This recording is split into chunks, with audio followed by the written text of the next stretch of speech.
vida do Senhor, que nós usaremos hoje para nós meditarmos. Todos encontraram?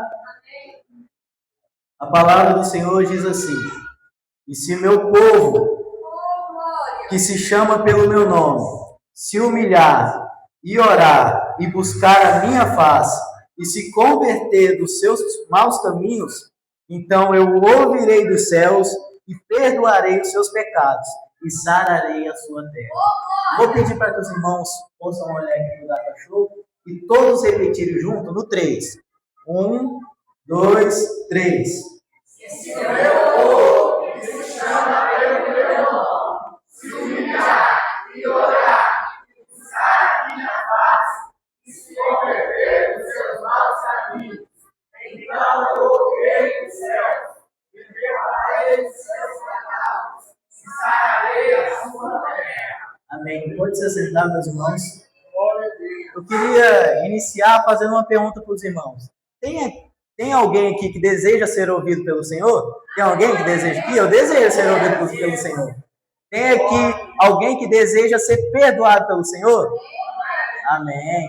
E tem aqui alguém que deseja ser sarado pelo Senhor? Eu desejo ser sarado. Você deseja? Amém. Eu acredito que todos nós desejamos escutar a voz do Senhor. Todos nós desejamos ser perdoados pelo Senhor. Todos nós desejamos sermos sarados, sermos curados, sermos restaurados pelo Senhor. Contudo, isso não acontece de qualquer jeito. Hoje nós veremos que para nós alcançarmos essas bênçãos do Senhor, essa promessa revelada na palavra do Senhor, existem algumas condições. Não é de qualquer forma que nós receberemos essas promessas que está descrita nesse texto. E se nós pararmos para pensarmos, praticamente tudo que nós fazemos na vida exige condições. E os irmãos podem se perguntar, mas o que é isso? O que é condições?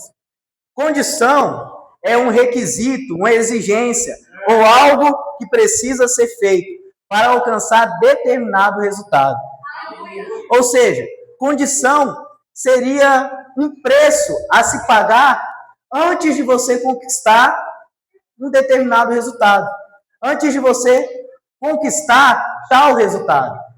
Então, condição seria isso. Seria um preço a se pagar. Uma exigência, um requisito. Sem a qual você não recebe, sem cumprir as condições impostas naquilo que você deseja. Por exemplo, se alguém deseja ficar forte fisicamente, ou se alguém deseja emagrecer, quais são as condições para as pessoas fazerem isso?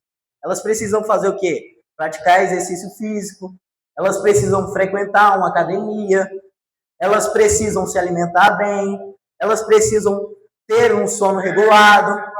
Então, existem aí condições para alcançar tal resultado físico.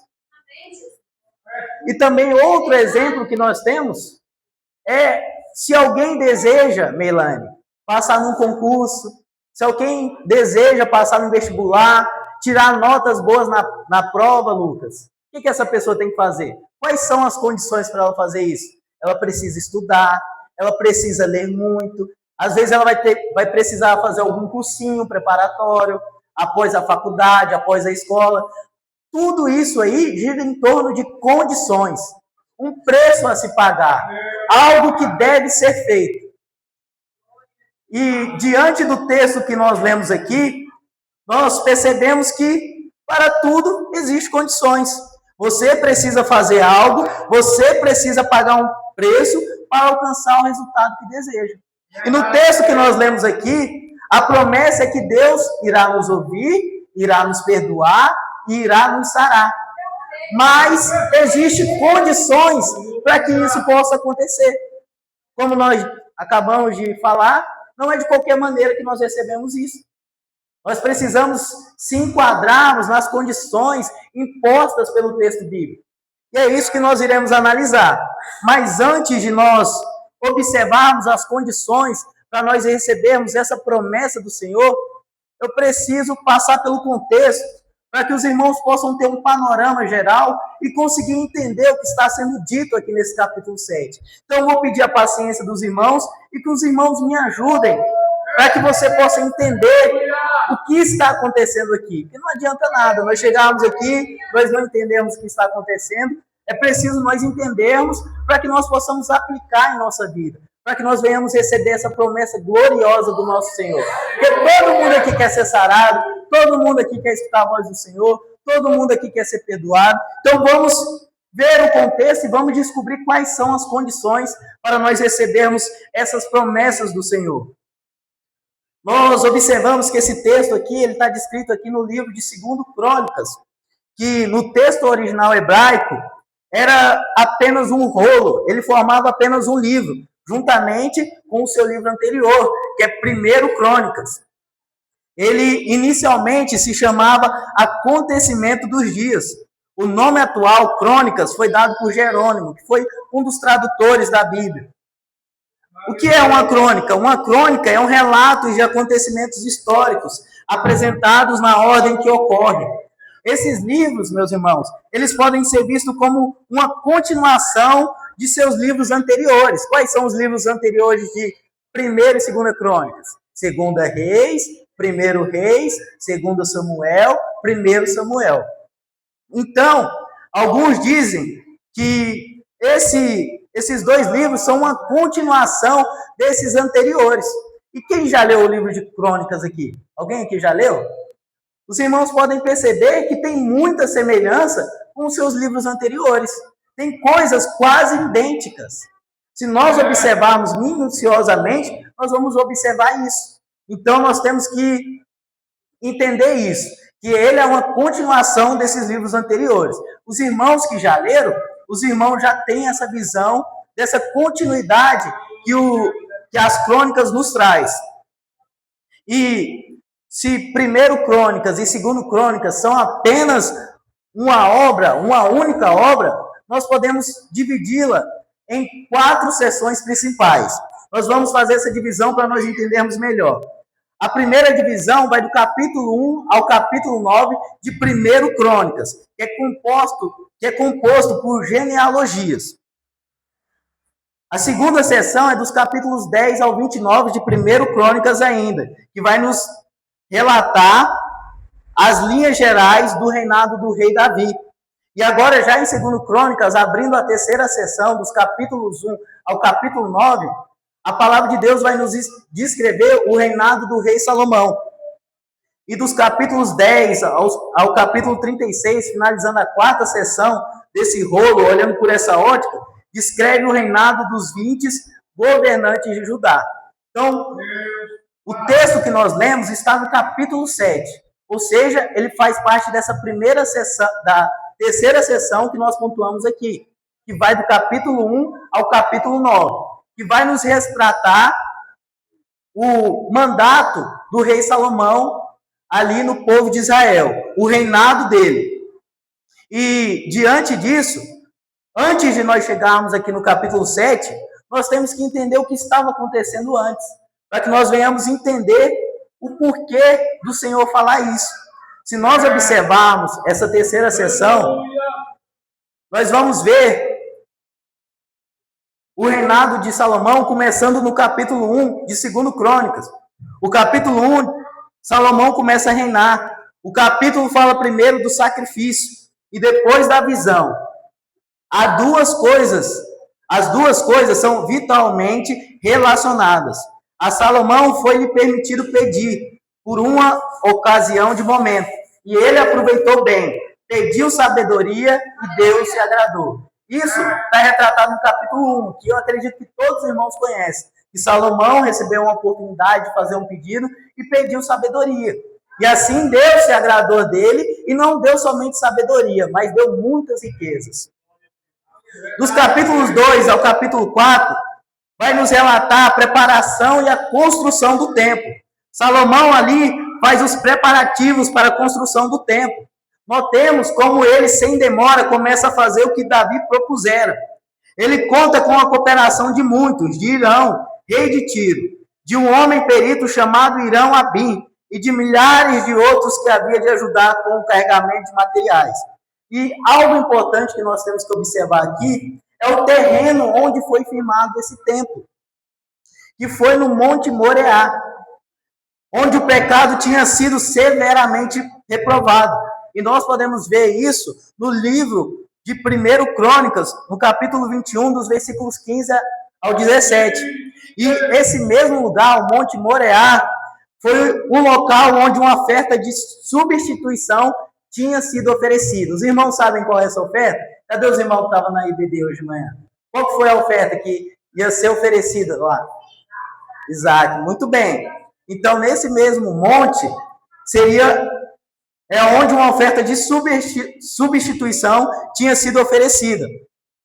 E esses capítulos também vai nos revelar a fabricação dos utensílios para o templo. O templo de Deus que nós conhecemos hoje está edificado sobre Cristo e sobre o seu sacrifício. No capítulo 5, a arca é levada para o santuário do templo. E a arca naquela época, meu irmão, era como uma figura de Cristo. Antigamente, ela ocupava o lugar principal no templo, como Cristo hoje deve ocupar o lugar principal no nosso culto. E relata que a glória do Senhor encheu a casa. Agora, aqui já se aproximando do capítulo 7, no capítulo 6, que é de suma importância nós entendermos, para nós entendermos o capítulo de número 7, nós temos aqui a oração dedicatória de Salomão. Salomão vai consagrar o templo. Notemos as atitudes que Salomão toma no momento dessa oração. Primeiro, com as costas viradas para o povo, ele se dirige a Deus. Nós podemos ver isso nos versículos 1 e 2. Depois ele se volta outra vez e abençoa o povo, no versículo de número 3. Então, na oração principal, a partir do versículo 12, com as mãos estendidas, ele se conserva em pé por alguns momentos. E ele se ajoelha, ainda com as mãos estendidas, e ora. Isso no versículo 13. E olha só que interessante. Alguns historiadores dizem que essa foi a primeira vez que alguém na Bíblia orou de joelhos. Então, isso é muito interessante. Na primeira parte dessa oração, há pelo menos 4 pedidos de Salomão. 4 petições. Ele pede pela casa de Davi, versículo 16 do capítulo 6. Ele pede pelo templo, no versículo 18. Ele pede por ele mesmo, no versículo 19. E por todos que futuramente haveria de pedir, no versículo 21. Depois desse profundo começo, a oração dele continua com 7 pedidos distintos, que vai dos versículos 22 ao 39. Depois deste profundo começo, a oração dele continua, como nós acabamos de falar, dos versículos 22 ao 39, e na conclusão dessa oração, Salomão, ele roga a Deus para ouvir, para levantar-se e abençoá-lo, e lembrar das suas misericórdias. Então, na conclusão, Salomão faz isso. Ele faz esses 3 pedidos a Deus, que está lá nos versículos 30, no 41 e no 42. E chegando agora no capítulo 7, será usado como instrumento da nossa meditação de hoje, nós podemos observar que Salomão, dos versículos 1 ao 3, retrata que ele finaliza a oração. E após isso, Deus enche a casa mais uma vez. Nos versículos 4 ao 10 deste capítulo, o povo de Israel celebrou a dedicação do templo, com adoração, sacrifícios e alegria diante de Deus. No final da celebração, todos voltaram felizes para suas casas. Depois dessa ocasião de adoração, nos versículos 11 até o 22, durante as vigílias da noite, Deus aparece outra vez a Salomão e faz-lhe promessas, mas condições. Ou seja, Deus chegou até ali em Salomão, tendo escutado que ele orou no capítulo de número 6, chega até ele e faz promessas, mas também condições, que foi o texto que nós lemos. E nós podemos observar que os que agradam a Deus o verão e o ouvirão. A manifestação de Deus para Salomão teve pelo menos 3 propósitos. O primeiro, assegurar a Salomão que a sua oração for ouvida. Segundo, assegurar-lhe se o povo fossem fiéis, Deus seria o protetor. Aqui Deus já estava colocando uma condição. Se ele e o povo fossem infiel, Deus seria o protetor daquele povo. E o terceiro propósito dessa manifestação é declarar que no caso de infidelidade haveria devida retribuição. Mais uma vez tornamos a falar isso, sobre condições. E para finalizarmos essa terceira sessão, que o segundo livro de Crônicas nos traz, no capítulo 8, Salomão ele promove os necessários serviços religiosos. No capítulo 9, vai nos falar sobre a visita da rainha Sabá ao rei Salomão, onde ali ela conhece o rei Salomão de perto e fica impressionada com tamanha sabedoria do rei. E na reta final do livro, vai nos contar sobre a morte de Salomão após 40 anos de reinado. E isso só para nós finalizarmos esse panorama geral. Agora, nós tornaremos ao texto em específico, versículo de número 14 que nós lemos. Eu vou pedir para que os irmãos possam caminhar junto comigo nesse versículo, para nós observarmos os mínimos detalhes que ele nos traz. E a partir desse versículo, nós iremos observar as condições para nós sermos ouvidos, perdoados e sarados pelo nosso Deus. A promessa de Deus aqui, de ser ouvido, perdoado, sarado, ela foi originalmente para o povo de Israel. Mas ela se estende a todos os povos de todas as épocas que estiverem dentro dessas condições. Não importa a época, não importa o povo, se estiver dentro das condições, receberá essa promessa do nosso Senhor. E dentro desse contexto que nós iremos olhar as condições para nós recebermos essa promessa do Senhor, nós temos que voltar ao texto. O texto diz: se o meu povo que se chama pelo meu nome se humilhar, aí nós paramos aqui. Nós já temos a primeira condição. Se o meu povo que se chama pelo meu nome se humilhar. Aqui Deus já está dando uma condição. A primeira condição para nós recebermos essa promessa do nosso Deus é se humilhar. E o que é se humilhar?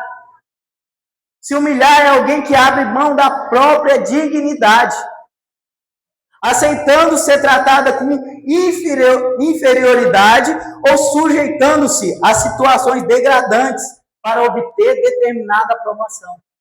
Isso é se humilhar. E nós entendemos que hoje nós precisamos se humilhar diante do nosso Deus. Se nós quisermos receber essa promessa, nós teremos que se humilhar diante do nosso Senhor, se humilharmos diante da sua presença, se humilharmos diante da sua palavra. Sem humilhação, nós não receberemos nada da parte do nosso Senhor. No Salmo 51, 17, a palavra de Deus vai nos falar: o sacrifício aceitável a Deus é o espírito quebrantado. Ao coração quebrantado e contrito, não desprezará, ó Deus.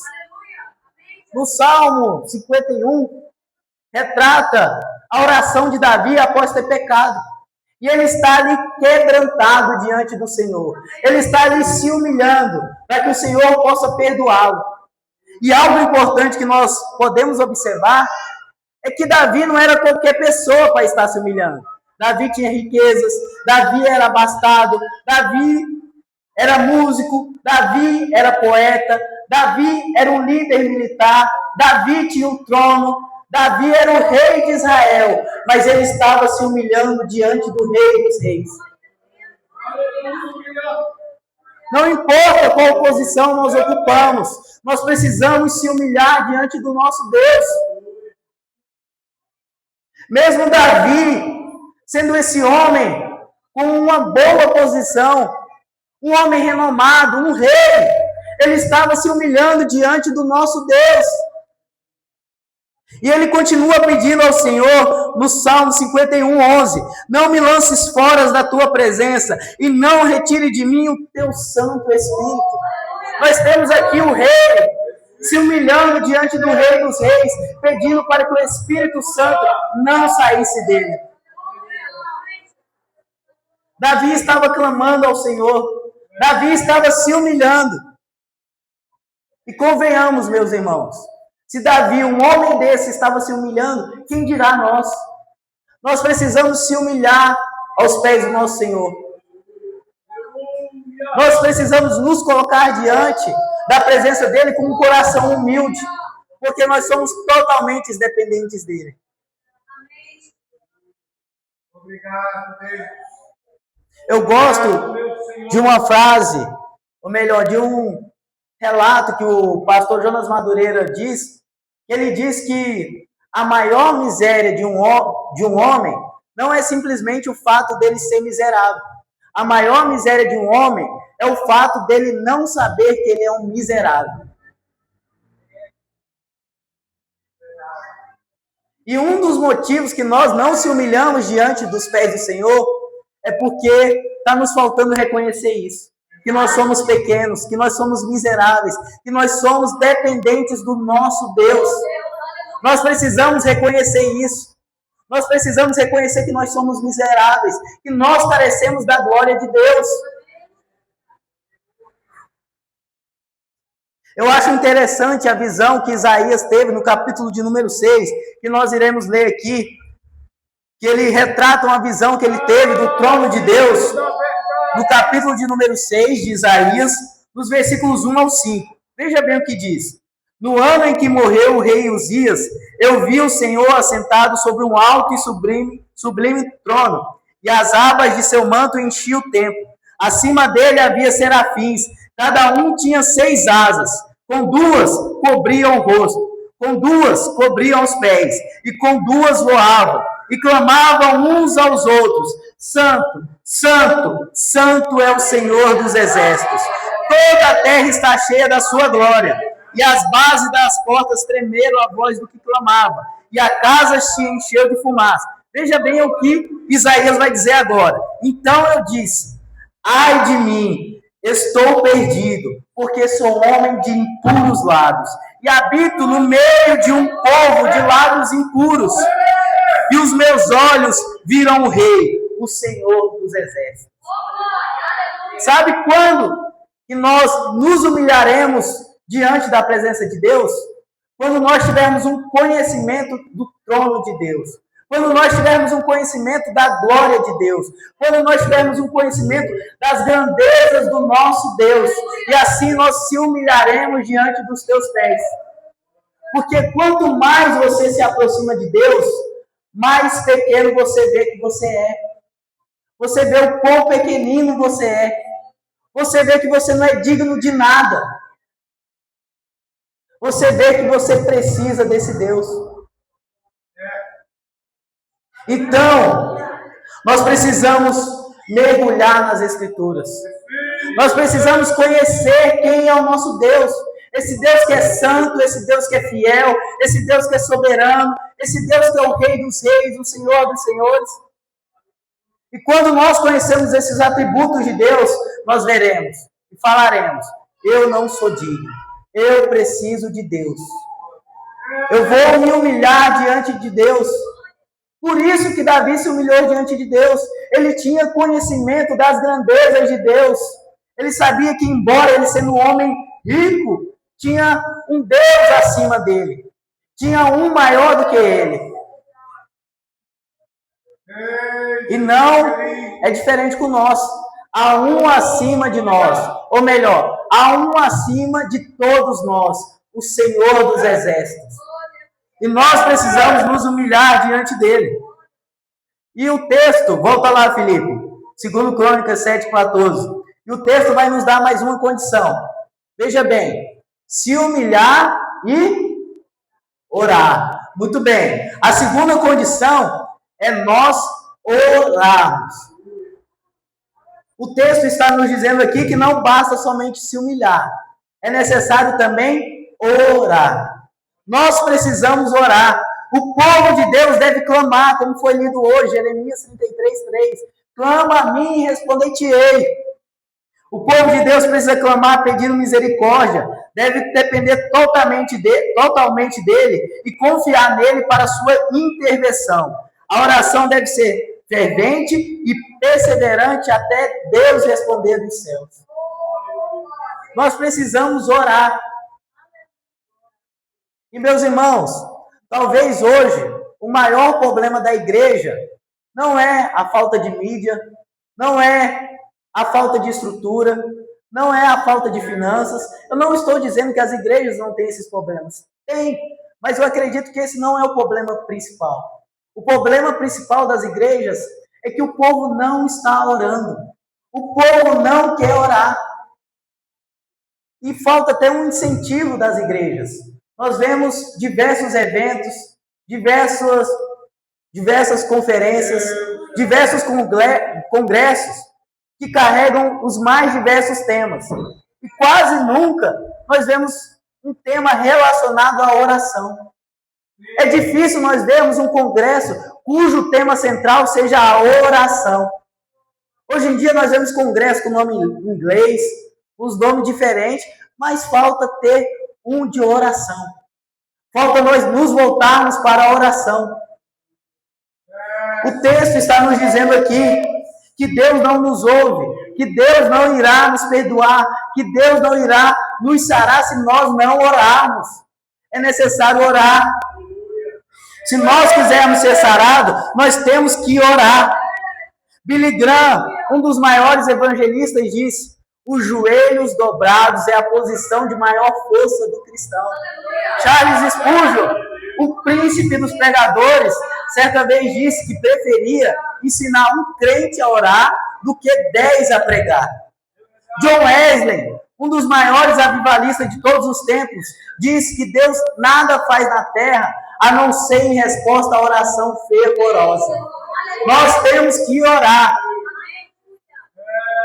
Deus não vai sarar a terra, Deus não vai curar a lepra, Deus não vai curar, Deus não vai fazer nada se nós não orarmos. É necessário orarmos, é necessário nós clamarmos, é necessário nós pedirmos. Essa é a condição que Deus está estabelecendo. É necessário a oração. Espírito da verdade. O pastor Paulo Júnior falou algo que me impactou muito. Ele disse que se o homem não orar, ele não viverá. Perceba, a oração é uma questão de sobrevivência espiritual. Nós precisamos nos conectar a todo momento com o nosso Deus. Nós precisamos estar a todo momento em oração, clamando ao nosso Deus. Caso contrário, nós não receberemos as bênçãos que eles têm preparado para nós. E o texto continua dizendo: se humilhar e orar e buscar a minha face. Essa é a terceira condição estabelecida por Deus. Buscar a sua face. O povo de Deus deve, com dedicação, buscar a Deus de todo o coração e ansiar pela sua presença. A palavra de Deus diz lá em 1 Crônicas 16:11: buscai ao Senhor e a sua força, buscai a sua face continuamente. Nós precisamos buscar a face do nosso Deus. Às vezes nós buscamos em tantas coisas. Às vezes nós buscamos algo em pessoas, em bens materiais. Nós buscamos em tantas coisas diversas, mas o que nós precisamos é buscar o nosso Senhor. O que nós precisamos é buscar a face do nosso Deus. Porque é Ele que tem a resposta que nós precisamos. Não há nada que nos satisfaz a não ser o nosso Deus. Só Ele preenche o vazio que existe dentro do homem. Nós precisamos ansiar, nós precisamos buscar a face do Senhor. A palavra de Deus diz lá em Isaías 55, nos versículos 6 e versículo 7, buscai ao Senhor enquanto se pode achar, invocai-o enquanto está perto. Deixe o ímpio seu caminho, e o homem maligno os seus pensamentos. Volte-se ao Senhor, que se compadecerá dele, e para o nosso Deus, porque é generoso em perdoar. Veja bem o que Isaías enfatiza nos primeiros versos. Buscai o Senhor enquanto se pode achar. Invocai enquanto ainda há tempo. O tempo de nós buscarmos Deus não é amanhã, não é depois de amanhã, Não é no próximo mês, não é no próximo ano, é hoje. É hoje que nós temos a oportunidade de buscarmos a face do nosso Deus. É hoje que é o tempo de se arrepender dos nossos pecados. É hoje que é o tempo de nós nos colocarmos em oração. Não há mais tempo, meus irmãos. Nós estamos vendo o que está acontecendo no nosso mundo. Guerras e mais guerras. Tantos outros sinais que nós estamos vendo. A corrupção tomando conta. A criminalidade tomando conta. Nós precisamos nos posicionar. Nós precisamos buscar a face do nosso Salvador. Já está chegando o tempo que o nosso Senhor vai vir nos céus para nos buscar. E o dia de nós nos arrependermos é hoje. E o dia de nós buscarmos é hoje. Nós vemos tantas pessoas relaxadas, achando que tem tempo. Não, amanhã eu vou para a igreja. Não, amanhã eu busco o Senhor. Não, ano que vem. Só mais esse ano, só mais esse pecado. Jesus pode voltar hoje para você. Jesus pode voltar hoje para mim. Como que nós estaremos diante dele? Se ele voltar hoje para você, se ele voltar hoje para mim, como nós estaremos? Quais são nossas condições diante de nosso Deus? Nós precisamos nos preparar. Não há mais tempo. Nós precisamos buscar o nosso Deus.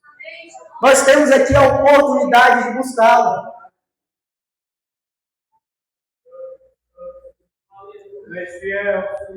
Nós precisamos deixar para trás tudo aquilo que tem nos impedido de buscar a Deus. Nós precisamos deixar para trás todo o tempo que nós perdemos com coisas tão inúteis. Há uma frase que diz que tudo aquilo que não é eterno é eternamente inútil. Nós precisamos parar de gastar tempo com essas coisas. Nós precisamos gastar tempo buscando o nosso Senhor. Nós precisamos gastar tempo buscando a face do nosso Senhor. Talvez o pecado tenha te impedido de buscar o nosso Deus.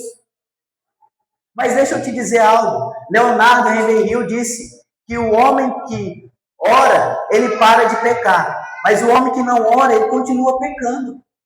Nós precisamos orar, nós precisamos gastar tempo orando. Eliseu Rodrigues disse que quem não investe tempo orando, gasta tempo pecando. Então substitua todas essas coisas com tempos de busca à face do Senhor, com tempos de consagração ao nosso Senhor. Porque essa promessa é para aqueles que buscam. E a partir daí o Senhor te ouve, a partir daí o Senhor te perdoa, a partir daí o Senhor te cura. Não importa qual seja o seu pecado. Se você buscar o Senhor e se arrepender, Ele te perdoará. E o texto continua dizendo: se o meu povo que se chama pelo meu nome se humilhar, orar e buscar a minha face e se converter dos maus caminhos. Veja bem, essa é a quarta condição. Se converter dos maus caminhos. O povo de Deus deve se arrepender com sinceridade, abandonar todos os pecados específicos e todas as formas de idolatria, renunciar ao mundismo e chegar-se a Deus pedindo misericórdia, perdão e purificação. É necessário uma metanoia, é necessário uma mudança de pensamento. Nós precisamos mudar a direção. Se nós estamos na direção do pecado, se nós estamos na direção do caminho mau, nós precisamos virar. Se virar para os caminhos retos do Senhor. Se virar para uma vida santa, se virar para uma vida em purificação pelo nosso Senhor. E como nós podemos ser purificados? João 17:17. Santifica-os na verdade. A tua palavra é a verdade. A palavra de Deus também é um meio de purificação. Então nós precisamos gastar tempo buscando e lendo as Escrituras, para que nós venhamos se converter verdadeiramente, com um arrependimento genuíno, com um arrependimento onde nós confessamos e professamos ao nosso Deus e deixamos de lado, onde o nosso prazer não será mais nos maus caminhos, onde o nosso maior prazer não será no pecado, mas sim em fazer a vontade de Deus. A palavra de Deus diz lá em 2 Coríntios 5,17, que aquele que está em Cristo, nova criatura é. As coisas velhas se passaram, e eis que tudo se fez novo. Se nós falamos que nós estamos em Cristo, nós precisamos produzir fruto. Nós precisamos ser convertidos verdadeiramente. E isso nós só conseguimos por meio de santificação, da regeneração operada pelo Espírito Santo. Jeremias 25:5 vai dizer: convertei-vos agora cada um do seu mau caminho e da maldade das suas ações, e habitai na terra que o Senhor vos deu, os nossos pais, desde os tempos antigos e para sempre. Então, essa quarta condição que Deus está estabelecendo é se converter dos maus caminhos. Sem essas condições, nós não vamos obter os resultados. Resultados esses que nós observamos que Deus nos fala, nos mostra quais são eles no final do texto. Ele diz: então eu ouvirei, perdoarei e sararei. Ou seja, amém. Então, Felipe,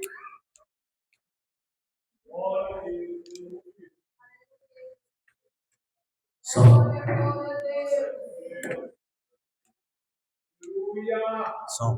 Então, os resultados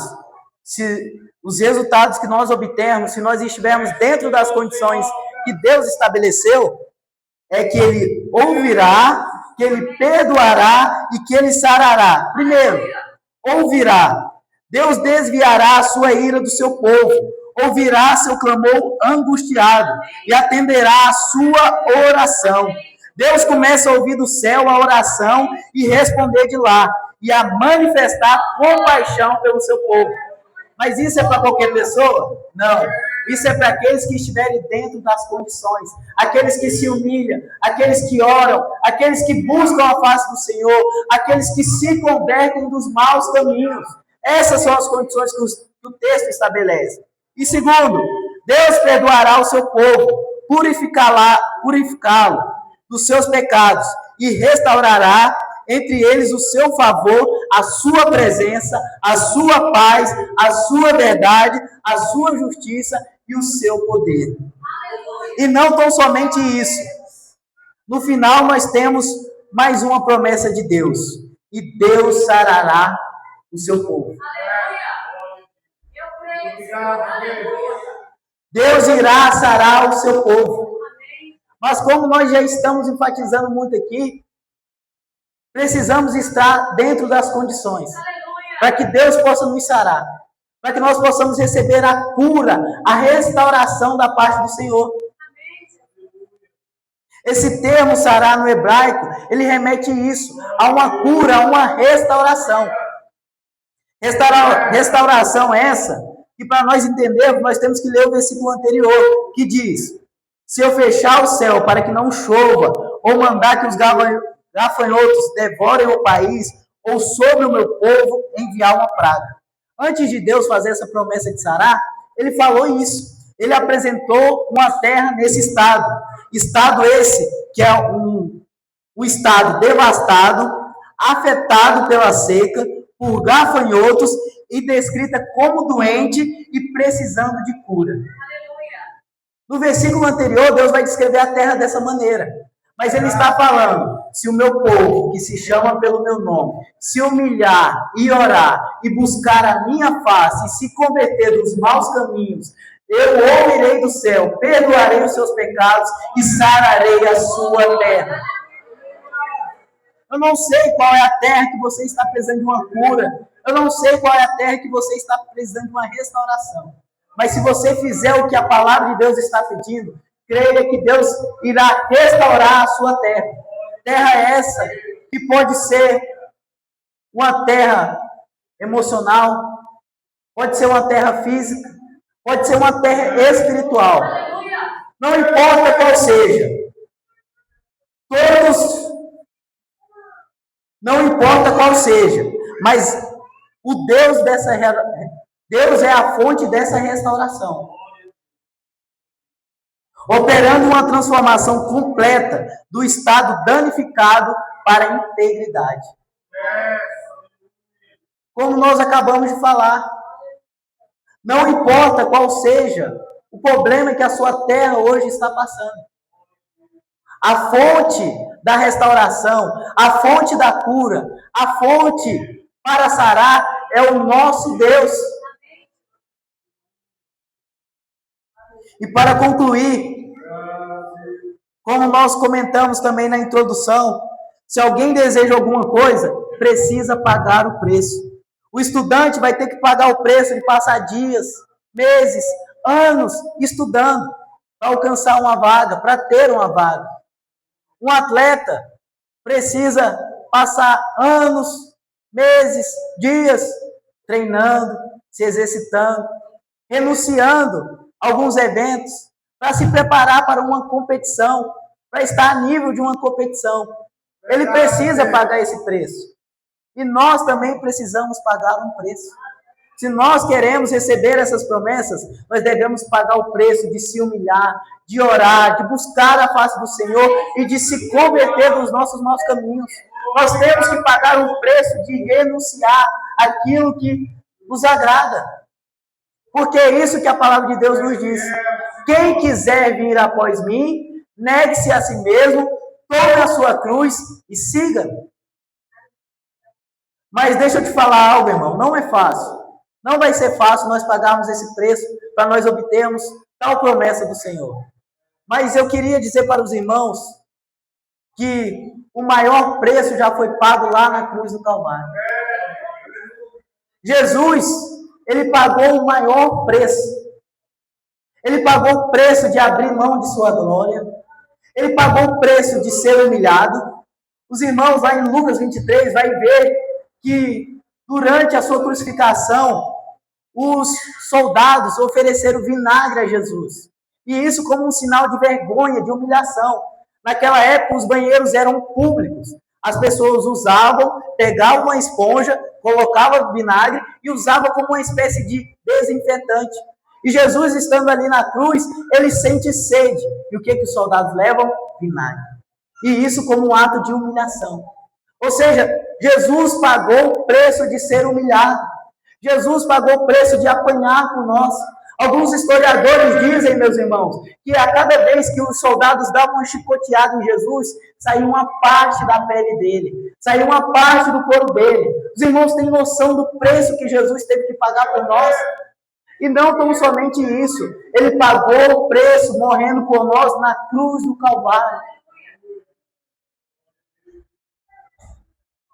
Não é fácil, não é fácil nós pagarmos esse preço. Mas comparado ao que o nosso Jesus teve que pagar, é tão pouco.